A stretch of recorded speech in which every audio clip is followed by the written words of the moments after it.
lost, but now I am found. Was blind, but now I see. 'Twas grace that taught my heart to fear, and grace my fears relieve. How precious did that grace appear the hour I first believed.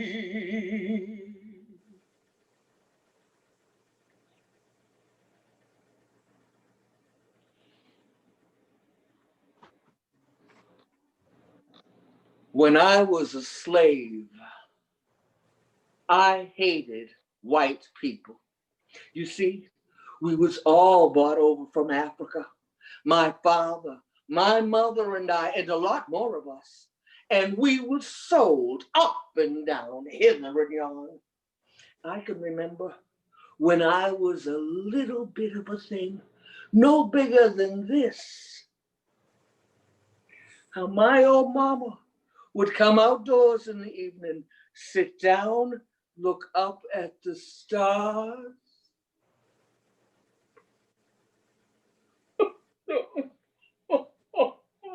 And moan.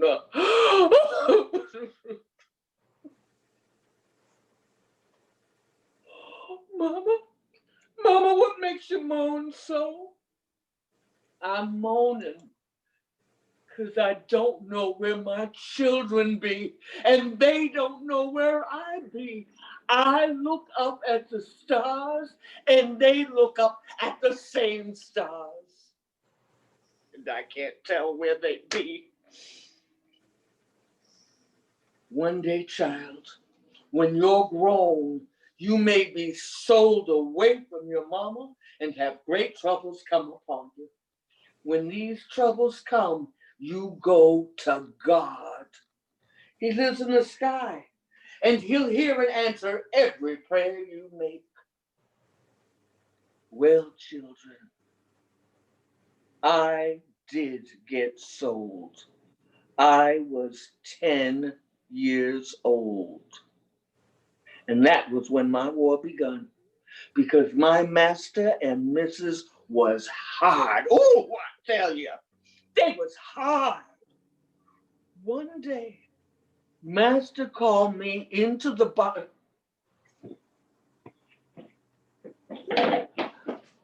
shackled me down, and beat me with rods that had been heated in a fire.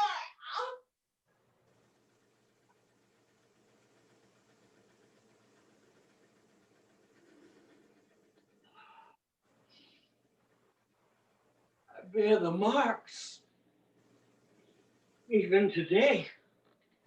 And when I hear them talk now of beating women in their bare flesh, it makes my flesh crawl and my every hair on my head rise. That was 1 year. I stayed with the next master for another year. I stayed with the last master for 17 years when he promised me he would free me 1 year before slaves was due to be free in New York State. That was in 1825. In 1820.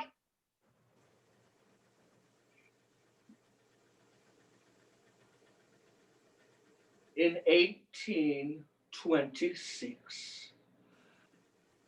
I was still his slave. Oh, these slaveholders are terrible for promising you this and that. Oh, you will do thus and so. And yet, when one claims that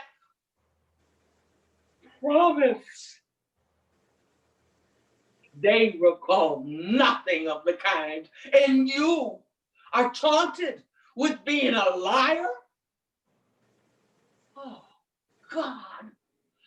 I've been asking you and asking you to make my master and missus better, but you don't. What can be the reason? Lord, if you asked me, I'd give you everything I have. Why don't you help me? Perhaps you can't. Tired of talking to God and praying it doesn't. Oh, Lord, I'll make a bargain with you. You help me to get away from them. And I promise I will be good. And if you don't help me, well, I don't believe I can.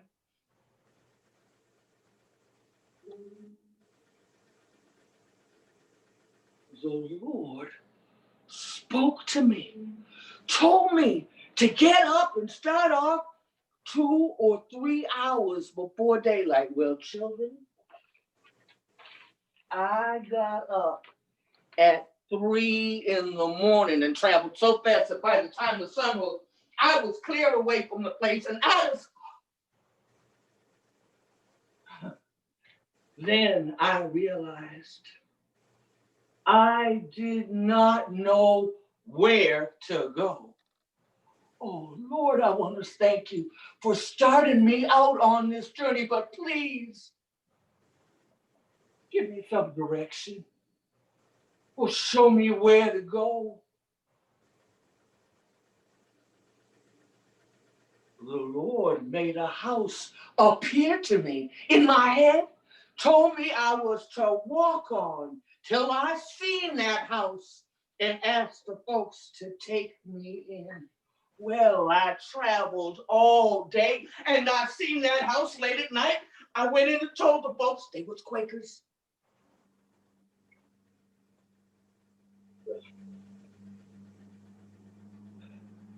The Lord has sent me.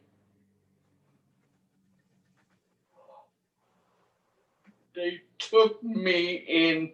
Those Quakers, they treated me as kind as if I'd been one of them. And after they give me supper, they took me to a room with a great white bed in it and told me I was to sleep there. Well, children, I was scared to be alone. I had never slept in a bed before. When I was a slave to Mr. Ben Ardenberg, me and my family used to sleep on the damp boards of a dirt cellar with a little straw and maybe one blanket to keep us all warm. Oh, those Quakers, they saw me as a child of God, not something less than a beast. Well, I stayed with them for a couple of years. And instead of keeping my promise, I forgot all about God. Oh, I figured everything was going all right. I did not need the help. I just give up on praying. Then a law passed in New York State, said colored folks there was all free. Old master come to the house and asked me, didn't I want to go back to the old place to see my children? And the folks saying that, you know, I said, yes, sir. And just as I was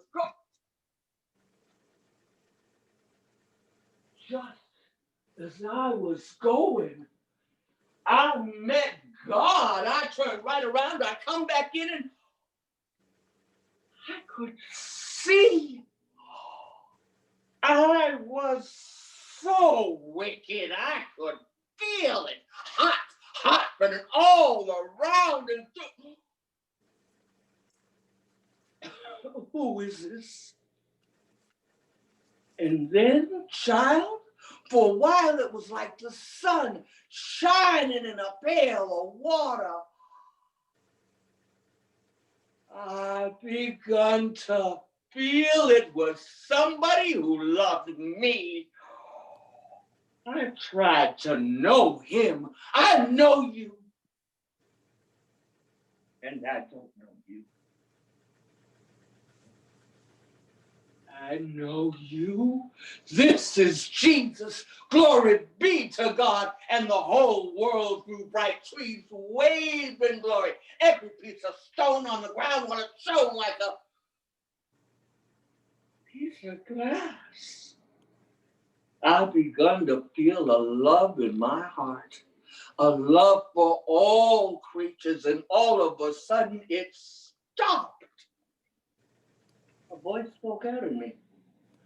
Now, what about the white folks that have beat you and abused you and beat and abused your people? Now, what about them?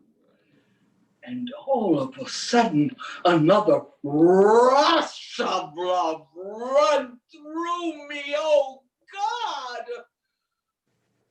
Oh, God, I can love even the white folks. My name was Isabella.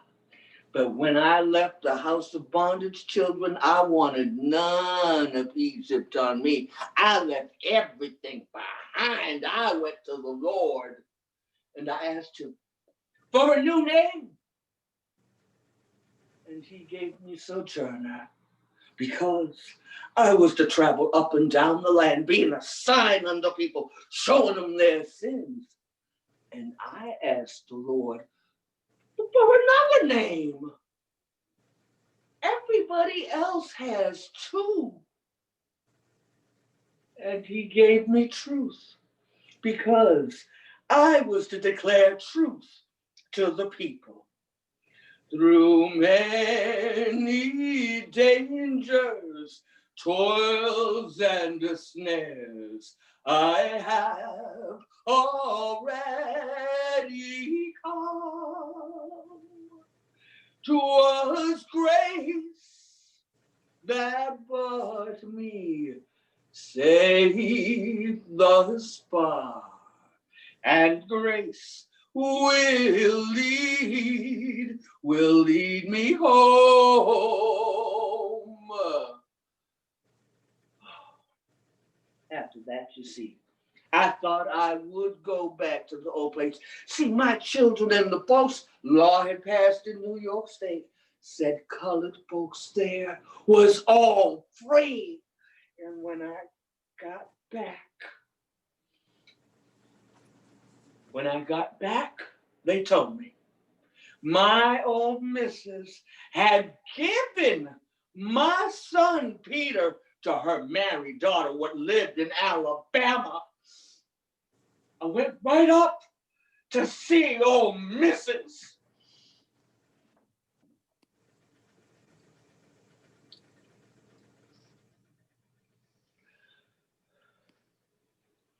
Mrs., have you been sent my son to Alabama? How could you do it? She laughed. Oh, what a fuss you make over one paltry little nigger. You got more of them than you know what to do with. I will have my son back again, Mrs. How you gonna do it, you digger? You haven't got any money. No, Mrs. I haven't. But the Lord has, and he'll help me. You'll see. I turned and left. Oh, Lord, render under her double. And it come true. I carried my case to the grand jury. The Quakers helped me gather money for Peter's return. Children, I felt so strong within. I felt as if the power of a nation was with me, and they found Peter. And his holders tried to frighten him and had him say in the courtroom that I was not his mama, that he did not know me. Oh, Lord.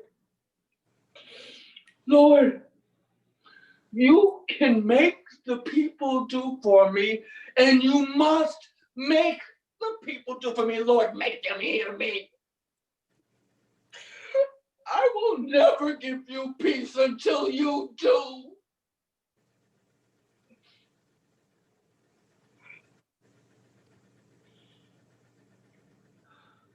Peter was returned to me, and I carried him home, and I come to take off his clothes, and there was his little back all covered with scars and hard lumps where they flogged him. But my Lord, he heard me. I come to find out, my old missus, what gave my Peter to her daughter?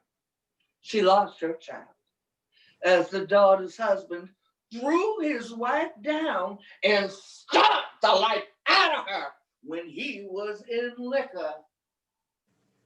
Oh,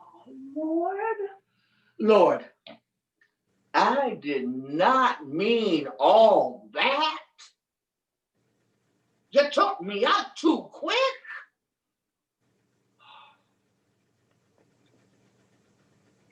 Pure city, Babylon's fallen to rise no more.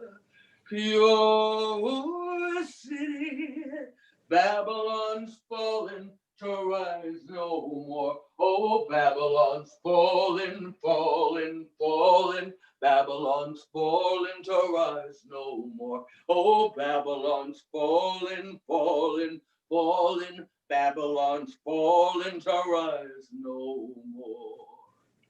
I journeys round the camp meetings and I sings, and folks always come up around me. And then I preach to them. I tell them about Jesus and the sins of these people. And a great many folks come to hear me. And they're right good too.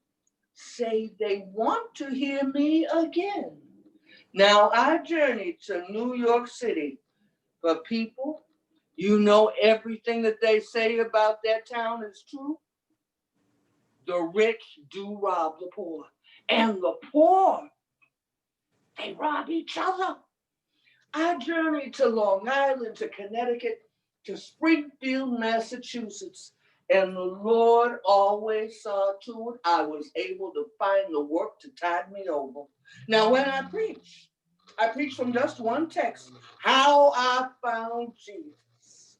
And I want to share something with you, children. You know, Sojourner cannot read a book, but I can read people.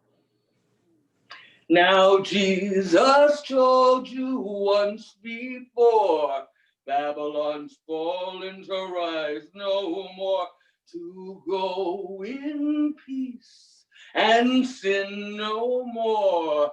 Babylon's fallen to rise no more. Oh, Babylon's fallen, fallen, fallen. Babylon's fallen to rise no more. Oh, Babylon's fallen, fallen, fallen.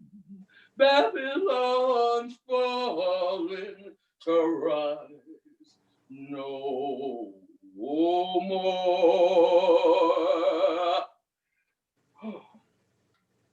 I sat down for a while, lived with the association in Northampton, Massachusetts. Do any of you know how we made our way? Oh.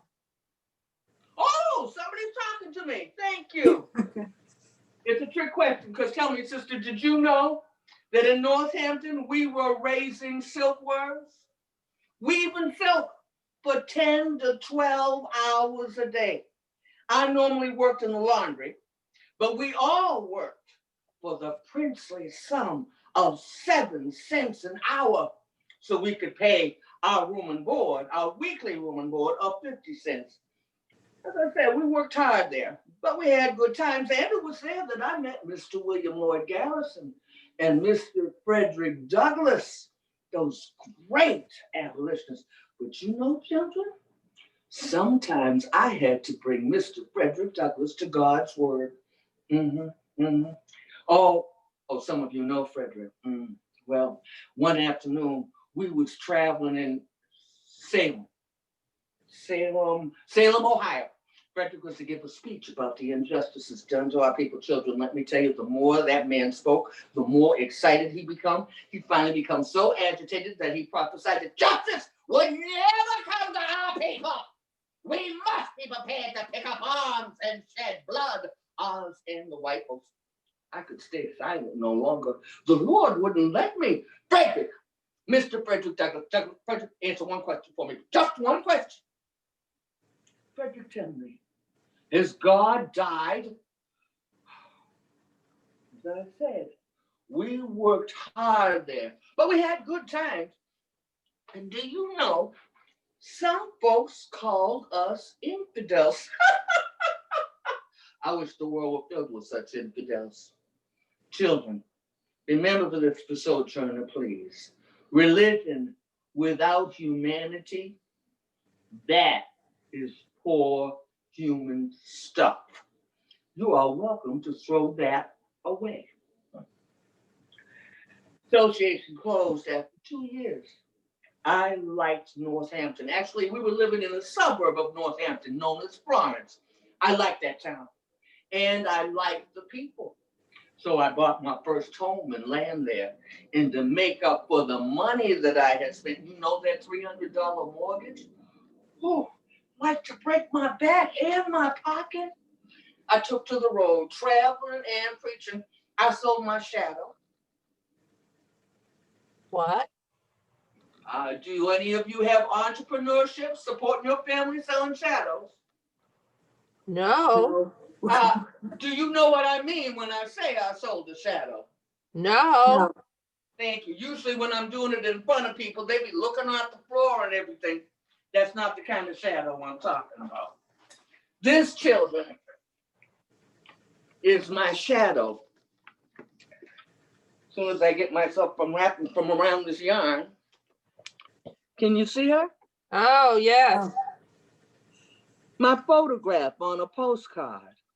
Yeah. I tell folks I sells the shadow to support the substance.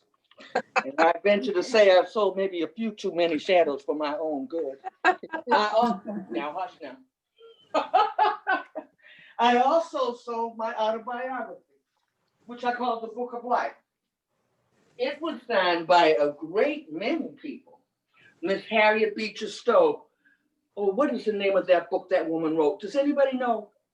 Uncle Tom's Cabin. Oh, yes. Now, I was never able to read it, but I hear it started a mess of trouble here in these United States.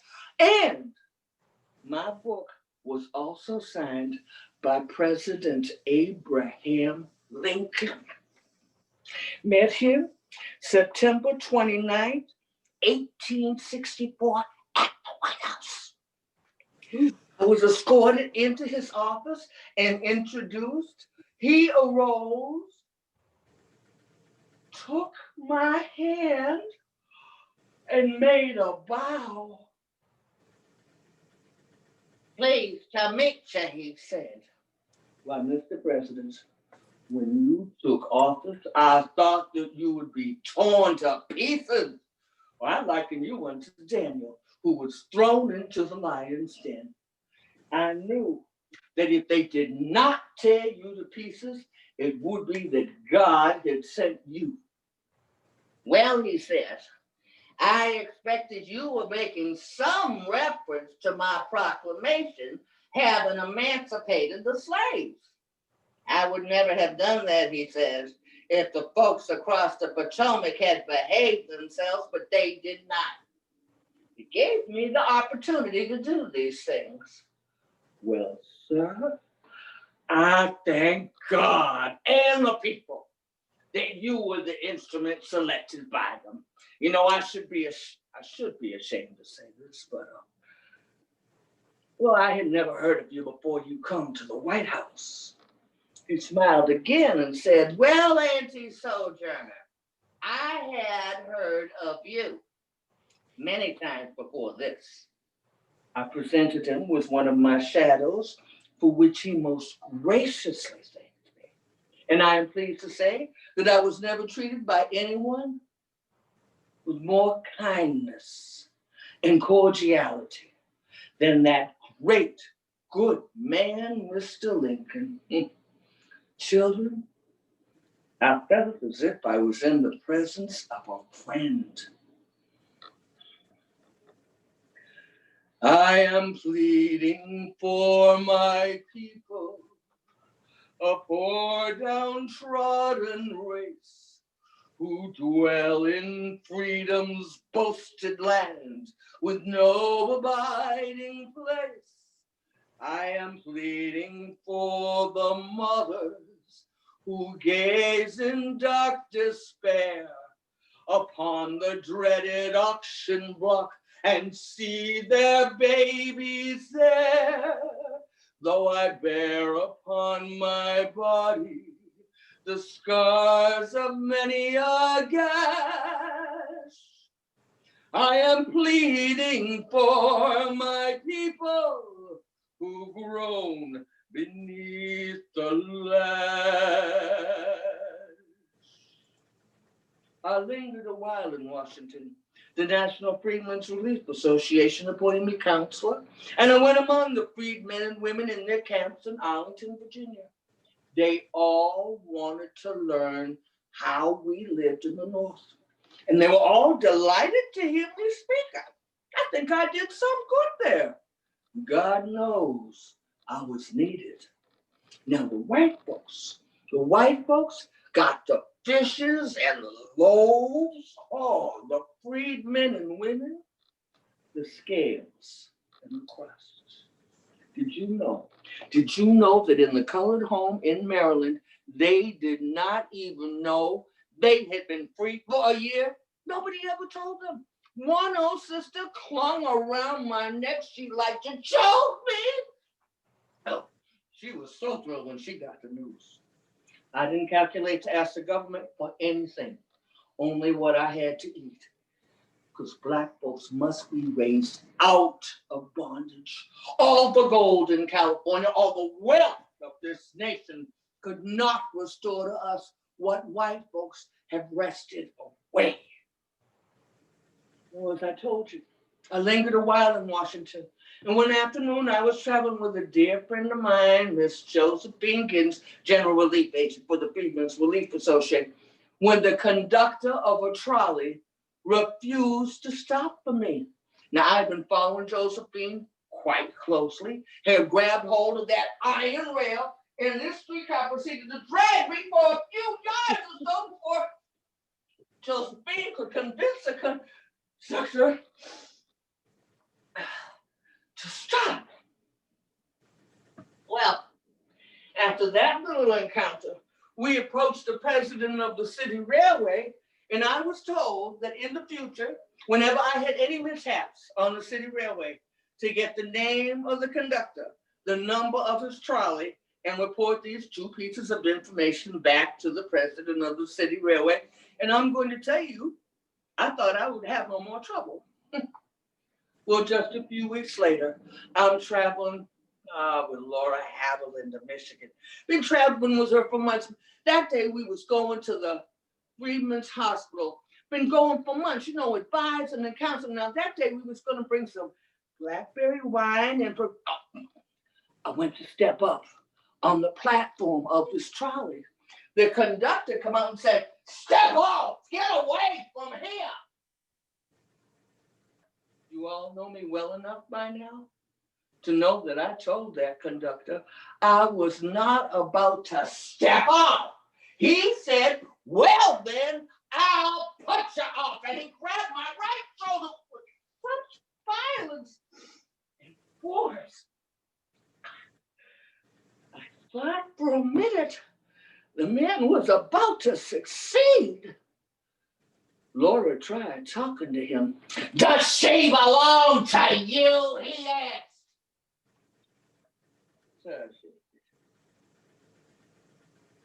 she does not belong to me, sir. She belongs to humanity.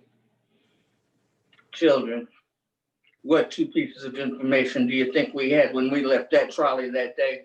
Mm-hmm. And so we approached the president of the city railway, and there was another miscreant conductor without a job, and I was advised to have said miscreant arrested for assault. My shoulder was dislocated in that fray, children, and I hope you have noticed that I am a woman of a certain age. Well, I'm pleased to tell you that conductor was brought to trial under Justice Johnson. You know what people here in Washington tell me? Oh, Sojourner, this slave-holding spirit dies hard. Well, I'm here to tell you that die it must. I'm also pleased to tell you, next time I stepped up into a trolley in Washington, the conductors were saying, "Step up, ladies," to women like me. And when I stepped in, it looked like pepper and salt, the way it should. My time in Washington was over. And children, I do not know who was happier about that, me or Washington District of Columbia. Either way, we parted happily. I took to the road again, traveling again, and preaching again. But this time, it was a little different. This time, I was talking about slavery, why it should not be, and the rights of women, why they had to be. Children, I am against slavery because I want to keep white slaveholders from getting sent to hell. Oh, we hear a great deal of talk about love at home with a family. Children, I was a slave, and my husband and my child were sold from me. And what has become of the affection that I held for them? We hear a great deal about the Constitution and the rights of man, and it looks mighty big. I feel around for my rights, and they're not there. I asked the Lord, "Lord, what is this Constitution?" You know what he tells me? "Sojourner, it's got a little weevil in it." Children, who made your skin white? Was it not God? And who made mine black? Was it not the same God? Children, get rid of your prejudice. Learn to love black children so that we all may be children of our Father in heaven. Well, my friends, I am rejoiced that you are glad, but I do not know how you will feel when I am through. You see, I come from another country. I come from the field of the slave. Oh, so much good luck that they have their partial liberty.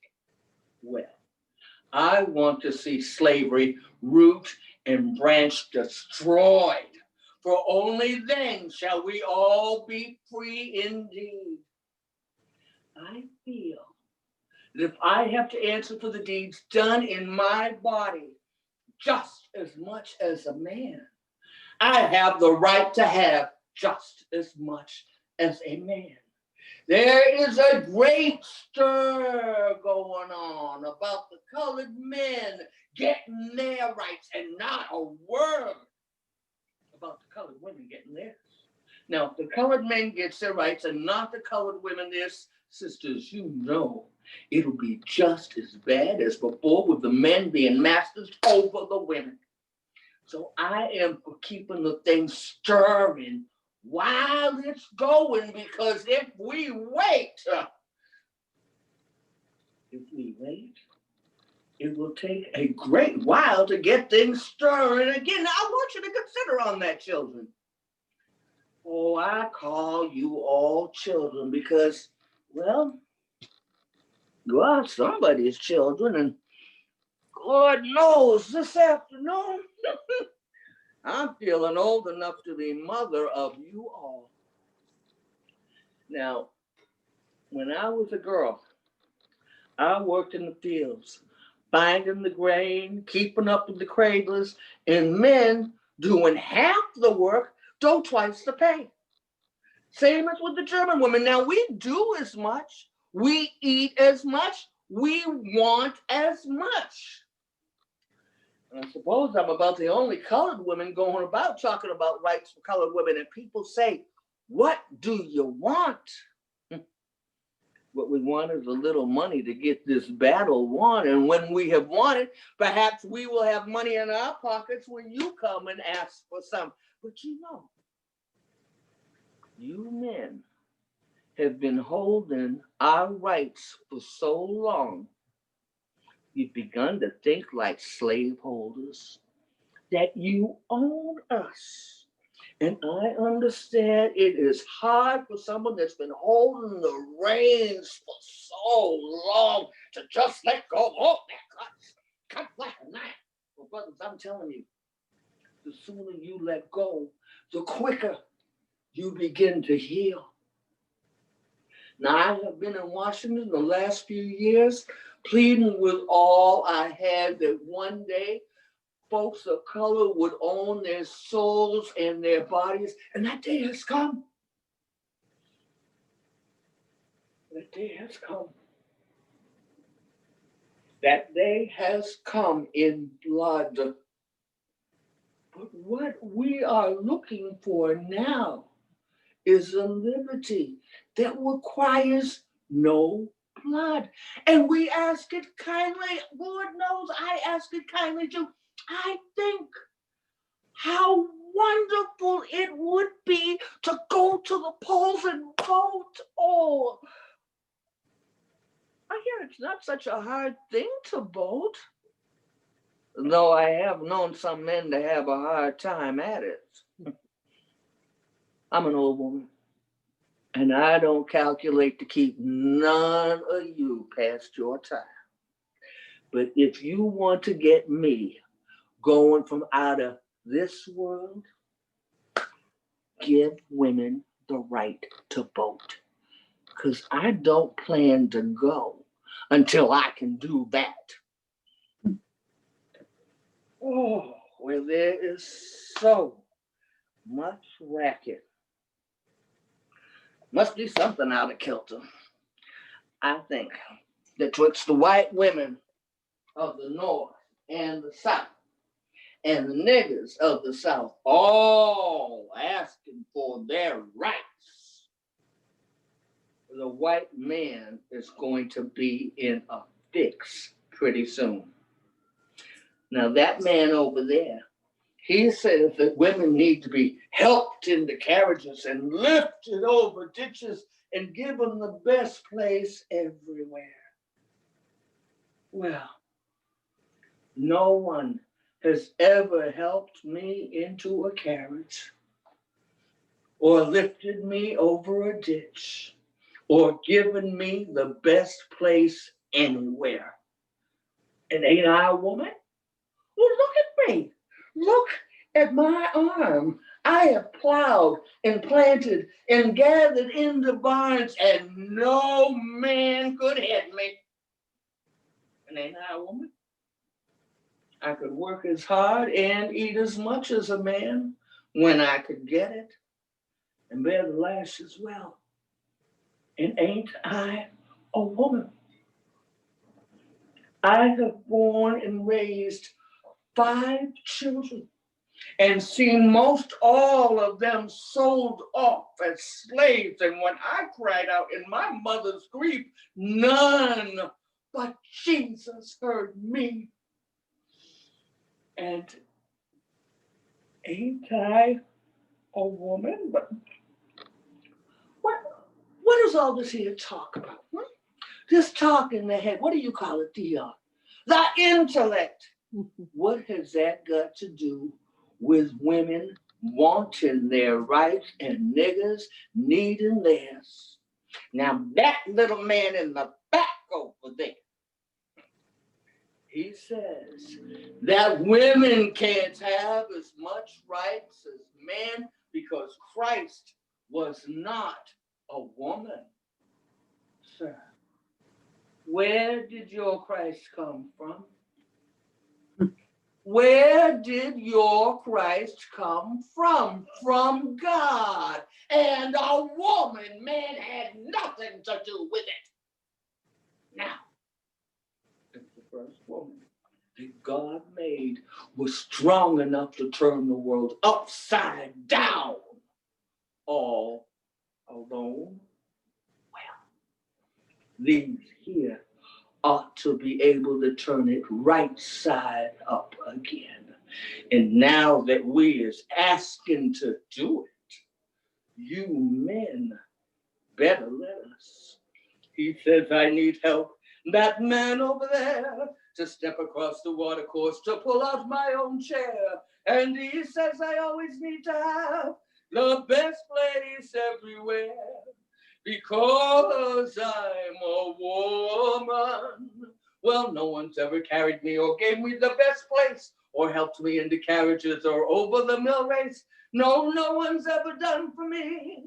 But look at me now to my face, and ain't I a woman? Look at me, look at my arm. I have plowed and planted and gathered in the barns, and no one there beside me could work as hard or last as long. And ain't I a woman? Ain't I a woman? 13 children I have born and raised, and seen most all of them sold off as slaves. And when I cried out in my mother's grief and rage, none but God did hear me. I have borne the burden. I can bear the lash as well. I'll stand on no more auction blocks or other pedestals. I do as much. I want as much. There ain't nothing more to tell. And ain't I a woman? Ain't I a woman? Ain't I a woman?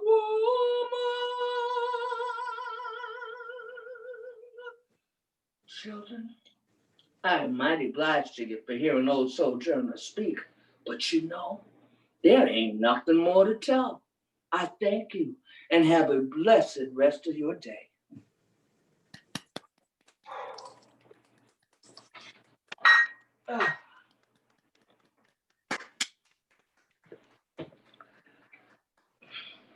Thank you, Sojourner. You're welcome. Hi everybody. I'm Dawn Rodriguez. I'm the program chair, the woman on the program chair who's in charge of this particular meeting. And Sojourner, I would like now to turn you into Kathryn Woods. Everybody. Thank you. I'm going to go let my cat out of the back, and I'll be right back with you, Dawn. Thank you. Oh, we're going to meet her cat, maybe. Well, let me tell you a little bit more about her. We met her cat. Kathy Wagenish and I met her cat the other day. Kathryn Woods is a Massachusetts native. She's acted on stage, screen, television, and on radio. Remember that, Sojourner? She has performed in theater festivals across the world, including in Russia and at the Fringe Festival at Edinburgh.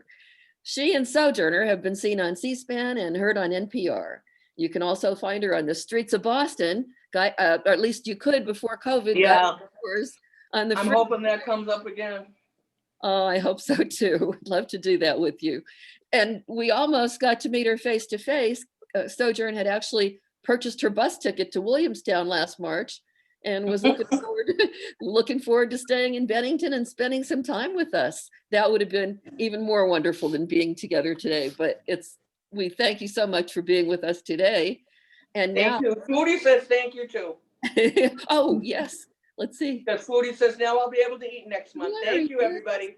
Tell the crowd again the cat's name. Swootie, mash up a sweetie and cutie. Yes, great. Oh, and I've allowed everybody to unmute if you would like to ask a question. You can unmute yourself. So how can we tell if they're raising their hand? You can use the chat function and raise your hand if you like. Anybody have a question? I don't see anybody unmuting. Somebody was up there. I think I am muted. Go ahead. I loved it. Who are you? Claudia Dalton. Hey, Claudia, thank you for loving it. I did. It's powerful. It was very powerful. Thank you. Just imagine how powerful she was. I have read something about her, an excerpt from her autobiography, Mm-hmm. but you filled in a lot for me. Thank you.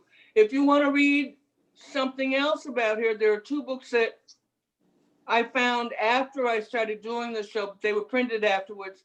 And one is Sojourner Truth, Slave Prophet Legend by a historian. He's dead now, named Carlton Mabee, Mabee, with his daughter, Susan Mabee Newhouse. That's New York University Press. Okay, I'll look for that. 96. And the other one, which talks about, because Sojourner really knew how to, if she was living right now, she'd be all over this stuff because she knew how to work people. So, and something that talks about that is Sojourner Truth, A Life, a Symbol by Nell Irvin Painter. And she really talks about the differences between perception of Sojourner and her realities as much as we can figure it out. Good, thank you. How did you yourself? I think of Tasha Tudor, the author and illustrator who lived in Marlborough, Vermont, and she felt that she was like living in 1832, and she dressed that way, and she led a very agrarian life in a beautiful old house that was made, in the natural style, in the original style. So, and she just was. She was just a person living in the 20th century, but really from 1832. So how did you get involved with Sojourner Truth? It's funny, before I started doing her solo, and when I was just starting out acting, I don't know if any of you remember Dr. Helen Caldecott, but she had something, a women's action against for nuclear disarmament. Yes. She was an Australian woman. I used to work the switchboard at Children's Hospital, and she worked at Children's, and it was like, oh my God, I've got that Australian woman in my ear. Oh my God. But nevertheless, she had a rally on Mother's Day at Faneuil Hall, and someone had asked me, could I do the Ain't I a Woman speech? And this is before I even had any idea of who Sojourner Truth was, or that I would be traveling down the road with her in years to come. But I did her that day, and it was a nice warm Mother's Day. Faneuil Hall was packed with mothers and their screaming babies. And I kept getting pushed back because Helen had met Margot Kidder on the plane, so they were going to give Margot Kidder an award and all sorts of stuff. By the time it was time for Sojourner to come on, everybody was really tired, everybody was really hot, and everybody wanted to be done. But when I got up and did the Ain't I a Woman speech, Sojourner, she got everybody up. She got everybody up. And when I started doing her back in the late 80s, 89. It was basically trying to find a way to pay rent as an actor. And I looked at other women who were particular to Massachusetts, because that's where I'm from. And when I got to Sojourner, she said, you can tell everybody else to go now. And I said, okay, I did. Are you all there? Because now I don't see anybody. Really? I'm here. Oh, there you go. I'm here, I'm here. There's Okay. Dawn, Hello. there's Jennifer. One of our members did some research on Sojourner, Gudrun Hutchins. Gudrun, do you have a question you might want to ask her? You're muted, Gudrun. You're muted. Unmute. Kathy says unmute. Is that you, Gudrun? Oh, no, that isn't. That's Janice. Well, I'll just go ahead and talk. Gudrun, you're unmuted. If you can hear me, can you unmute yourself? She's still muted. I know that she did some research into. No, I think I'm We got it. unmuted. at There this she There you point. go, is. Gudrun. Yeah. What's up? Could you tell them about the versions of the speech that you looked at? Yeah, Yeah. I guess there were two versions of it, Mhm. and Yes. the one you used was actually sort of written by somebody 12 years later. Yes, and you could tell she was a poet. was Well, I don't It was know. Francis Gage. Ah, Yeah. Yeah, And Francis Gage. Yes. There was And a the other version is a little different, but well, the version that I do, the Francis Gage version, it's funny when you read the Nell Irvin Painter book, she talks about the differences in the one I gave, which is the one that most people like, and the one that Sojourner gave, which was more like an intellectual discourse, who only ask in one point, aren't I a woman? She doesn't ask, ain't I a woman? I like Francis Gage's version because it's almost iambic pentameter. Hmm. It's got a refrain to it. It's got something to go back to, and it's got that. Mhm. And the speech that Sojourner had didn't.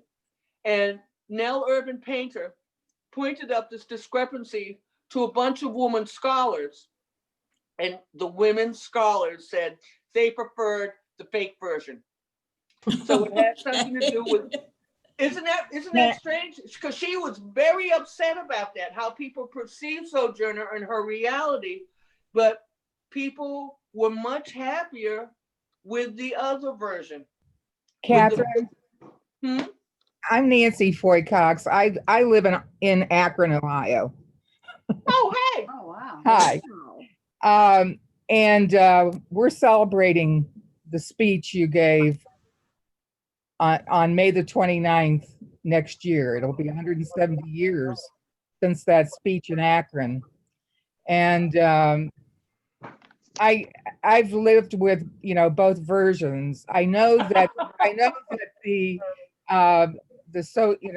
the alternate version, the not so well known version, was done by a newspaper editor for the Slavery Bugle, who yes. lived in Salem and came to the second Ohio Women's Rights Convention. Wasn't he Marius Robinson or Marcus Yeah, Robinson? Marius Robinson Marius, was okay. he was the editor, and he was also in the audience when she gave it. Yeah, Yeah. And they knew each other. He gave the and better so forth. version. Yes. Yeah. And not only that, within a month of when she gave the speech, he published the speech Yes. in the Slavery Bugle. And I have to assume, even though she was illiterate, that she gave her permission for that version to be published. Okay. But I'm with you. I mean, the whole world knows the alternate version. I think the only thing that is offensive to people is that it's written in a Southern dialect. Yes, Sojourner exactly. was not Southern at all. And as a matter She of was fact, known for having a Dutch lisp. exactly. Yeah, she Because never lost She was her Dutch beaten by accent. that. She was Yeah. beaten by, when she got that beating, she got Yeah. that beating because those first owners spoke English and her first language was Low Dutch. Yeah. So just imagine being 10 years old, you've been taken away from your parents, Yep. and you got people telling you what to do in a language you don't know diddly squat about. Yeah. And then you get beaten so bad that you still have the marks even as a grown woman. Well, I had never heard of the fact that you have been doing this presentation for so long. I am so impressed. And are you aware that there is has been in progress for 4 or 5 years, a feature film about Sojourner and Latif? Really? If I had your email, I can't look it up since I'm on screen with you, but there is a young man in Grand Rapids, Michigan that is doing a feature film, and believe me, he would want to talk to you. Kathryn. And in Grand Rapids, Michigan, flat Grand land of the Rapids, world. Michigan, right. His name is Latif Calloway. And I've been communicating with him for a couple years. I've been working on a very detailed Sojourner Truth timeline for the last 2 years. And partly because we're trying to put up finally a statue of her here in Akron. It's only been a project on hold for about 20 years. So we're trying to raise money to put up a statue finally, and hopefully in time for the 170th anniversary in 2021. So, but you can get my email from Dawn. Okay. Yes. Okay, Dawn can give you my email. I don't want to do it this way, but get it from Dawn. I understand. No, I understand. And believe me, he would want to talk to you. Okay. All right. Well, get it from Dawn, and Dawn can give him. Dawn, you have my phone number, right? I don't know, but I have your email and you write back right away. And Nancy, did you register through Eventbrite? I did. I have your email then and I'll write to you. Okay. Please. Thank you. Right. Thank you, Nancy. You were wonderful, Kathryn. Thank you. Thank you very much. Tell Latif that too. How about some more questions? Any more questions? Oh, I just saw a lady. Oh, okay. I don't know who she was, but Judy. I wondered, part of your presentation, which I loved, was musical. You sang.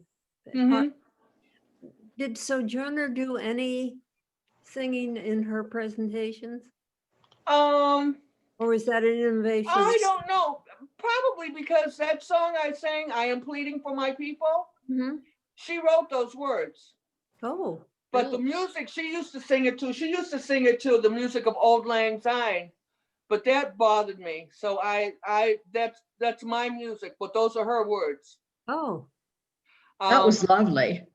Amazing Grace. I just like Amazing Grace, and I think when you're starting out a show by saying, when I was a slave, I hated white people. If you come in singing Amazing Grace, you might have a chance where people might forgive you that. Because well, Amazing Grace is a song. It's a healing song. It's a healing song. The other song I got when I was doing a show, when I started out many years ago and doing a show about an abolitionist by the name of Angelina Grimke, I believe. Oh, yeah. And so that was a song from there. But I tell you why I do these songs. The woman who directed me doing this version of it, the Zoom version, her name is Cassandra Marshall Cato Lewis. But the woman who originally directed me is Mickey Coburn, who I am sad to say, she's living with her son now because she has developed Alzheimer's. Oh. But she directed me when I was doing this 30 years ago, starting out. And she said, you gotta have some singing in here because it breaks up all the hurt and all the pain and all the misery. She said, you gotta have something to break this up, because just doing this unrelenting will be unrelenting. Kathryn, your last song, is that the one that Maya Angelou did in the Civil War? You mean when I sang the speech? Yeah, when you sang the speech, where did you get that? Oh, I got that. Now we all are pretty much the same age, it looks like. Do any of you remember the first girl rock band, Deadly Nightshade? Vaguely. Well, one of the members of Deadly Nightshade put this speech to music. I was working, I was stage managing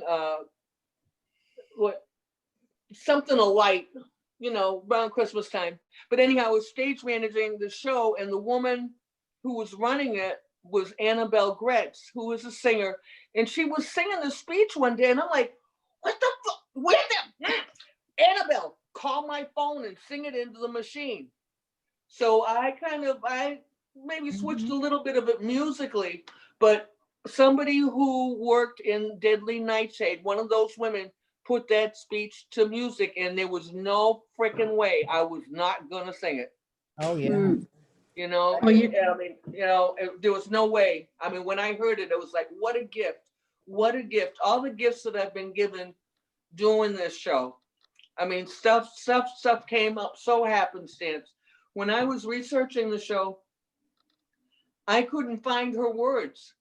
I was working off of the stuff that was out when I first started doing the research for this back in the 80s sucked. Plain and simple sucked. I mean, it was something, was it by the woman who living in France, who wrote the biography of Sojourner and never came to America? Some of them were terrible. And I mean, I even went to the Schlesinger Library, and I'm sure some of you ladies know that's a research library over at, remember Radcliffe? I remember Radcliffe. But it's over there on the woman's side of Harvard. And I went over there. You're not supposed to be able to take books out. I tell people, when people find Sojourner in a library and they can take her home, they don't want to bring her back, and they didn't. And even this happened at the Schlesinger. I could not find her. And I was working with another woman. We were doing Sojourner Truth and Clara Barton, hanging out with each other. At my end, the Sojourner Truth was due, and it wasn't there yet.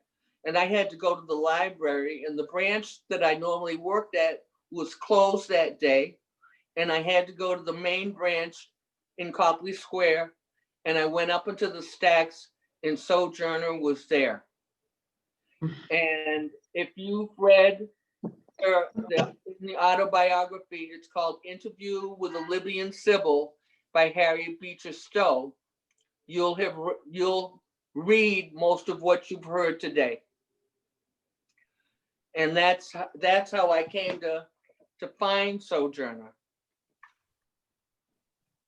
Did I answer the question too much, or did I answer it not? So we have one more question. Hey, Patricia. Oh, I'm sorry. I'm calling color. Patricia, One more you got question? something you want to say? So I did want to comment that I really enjoyed. Let me see your picture, honey. There you go. How you doing? Good. And Good. I did have a question. Have you ever met any descendants of Sojourner Truth? Have I what? Have any of Sojourner Truth's descendants ever heard your performances? Nobody's, and because I was reading something about a great grandson of hers, I think, because she's buried in Michigan, and they didn't put up a marker for her till sometime in the 1940s, I think. And then I read about this great grandson, but Lateef knows her relatives in Battle Really? Creek. Yeah. Really? Yes, he does. I'm jealous. Part of me is jealous, and part of me is saying they probably would hate me, so let me shut up. Yeah. Well, that's their blood. That's their blood. I can't imagine being descended from Sojourner Truth. Whew. I bet you they put up with no crap from anybody. She didn't put up with crap. She didn't put up with it. I mean, I had you all know the story about she's in a church talking, and the minister doubts that she is a woman because she was 6 feet tall, she was skinny, her voice was very deep, and she probably took no crap. So this minister's wondering, is she really a woman? And he asked a couple of the women in the audience to take her in the back and find out if she is indeed a woman. And my girl unbuttoned her blouse right there. I tell people, showed him 2 points of interest. Let him know that she had suckled many like him and asked him if he was in need of refreshment. And his answer is not recorded. But my girl took no crap at all. And if she did, she was gonna throw it right back at you. One more question. Okay. Who has? I'm Wilma Johnson, and you can't see me, but I just want to say thank you very much. You were certainly a gift to us today. Oh, thank you, Wilma. Thank you very much. Do me a favor, everybody. I don't know if the Vermont Council for Humanities, are they putting out questionnaires about how you like this? Yes. Yes. All right. Those of you who registered on Eventbrite already have received a survey from the Vermont Humanities Council. Just today, I sent that out. The rest of you members who went straight through the link that we have, I'll send you the link to the survey, because you want to have results. You want to have our reactions, don't you? Yes, I do. I do. I hate looking at myself on screen, but I like even if you don't like me, let me know. It was wonderful. Was this your first Zoom? Was this your first Zoom presentation? Or Oh no, I was lucky in that when all this mess happened, because I had a gig in Stoughton at the library in Stoughton, and Josh Olshan asked me could I present it this way, and originally I said no because I was so interactive, and then I started thinking about it because I don't think too far past my nose. I started thinking a little further past my nose and thought, maybe you should. Maybe you should. And he was nice enough, and another library in Milton. And then I just did it a couple of weeks ago for somebody I work with at the Freedom Trail, and she's got something called History at Play, and she does immersive theater. So I should be a Zoom veteran, but I am not. I should know how to handle Zoom a lot better, but I don't, because I'm a digital idiot.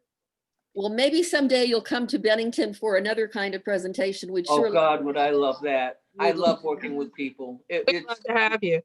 One more thing, I was asked to please repeat our mailing address for those of you who might like to make a contribution to our scholarship fund. It is AAUW 329 Elm Street, Bennington, Vermont 05201. And with that, I'll say thank you to everyone, including Sojourner. You made our day, Sojourner. Thank you. Hey, you made my day, and my landlord loves you all more than you'll ever know. Bye. John, am I supposed to see you later on this week? Hey. Who? Dawn.